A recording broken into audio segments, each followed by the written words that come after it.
sit along the meandering stream, and as a cup of wine drifted to them, they would drink and compose poetry. This is the ancient and romantic activity known as flow winding and wine glasses drifting. In 353 AD, Calligrapher Saint Wang Xizhi gathered with friends at Lanzhu Mountain in Shaoxing, creating the preface to the poems composed at the Orchid Pavilion, acclaimed as the best running script work in the world. Wang Xizhi, an outstanding calligrapher of the Eastern Jin dynasty, was styled Yi Shao. He was born in Langya, present-day Linyi, Shandong, and later moved south to Kuaiqi, Shanyin, present-day Shaoxing, Zhejiang, due to family changes.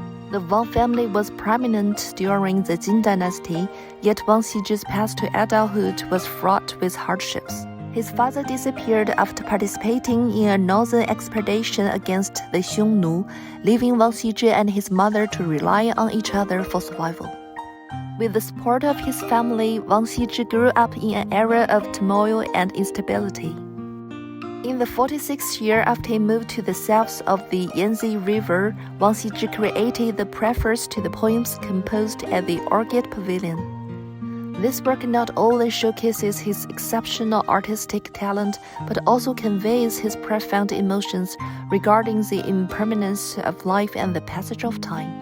In the text, with the phrase, "Moods shift with the circumstances, touched and filled with constant lamentation," and the event of flow winding and wine glasses drifting, Wang Xizhi expressed his deep sentiments about the changes in life and the world. Wang Xizhi's dedication to calligraphy is inseparable from his hard work and diligence.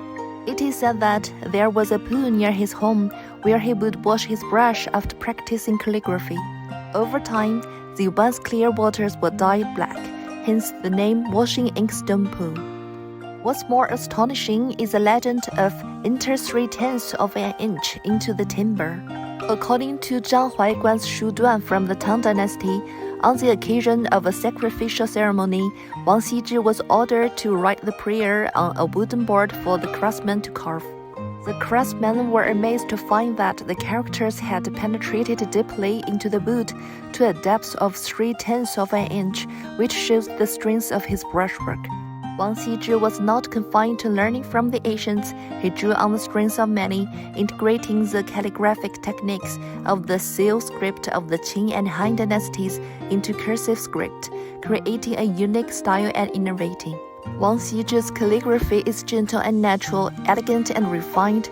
He excelled particularly in regular script and writing script, and was revealed by the world at the siege of calligraphy. Wang Xizhi is not only renowned for his calligraphic achievements, but also exemplified the demeanor of the Wei and Jin period through his unique personal charm. As praised in a new account of the Tales of the World, he was described as graceful as wandering clouds, as vigorous as a startled dragon. It was because of such demeanor and integrity that Wang Xizhi was universally praised by the noble families despite the early death of his father and the decline of his family's fortunes.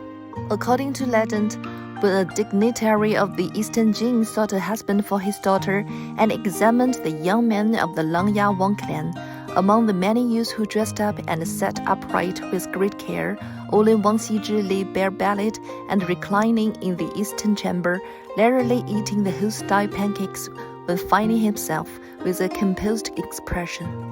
This unrestrained and natural attitude deeply impressed him, who ultimately chose Wang Xizhi as his son-in-law. This story has become a concentrated expression of the open-minded and transcendent demeanor of the famous scholars of the Wei and Jin dynasties. Although Wang Xizhi had passed away, the event of flowing wine cups along the winding watercourse has endured through the ages as if a single day had stretched into 1,000 years. The preface to the poems composed at the Orchid Pavilion and his other calligraphic treasures together form the precious cultural heritage he left for posterity, inspiring generation after generation to explore the beauty of calligraphy.